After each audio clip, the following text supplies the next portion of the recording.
Hello வணக்கம். வாங்க மத்தியானம் இன்றைக்கி என்ன சனிக்கிழமை மத்தியானம் என்ன சமையல்னு பார்க்கலாம். எப்பவும் போல் சனிக்கிழமை அரிசியும் பருப்பு தான். இன்றைக்கி புளி ஊற்றாமல் மிளகுடி போடாமல் மிளகாய் போட்டு தாளிச்சிருக்கேன்.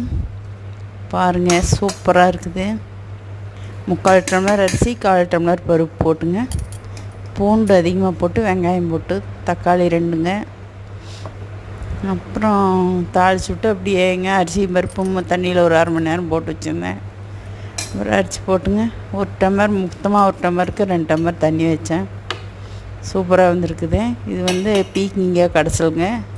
கத்திரிக்காய் கடையில் இருந்தாலும் நல்லாயிருக்குங்க. அப்புறம் ஊறுகாய் நெய்ங்க. அப்புறம் தயிர் வேணுன்னா ஊற்றிக்கலாம்.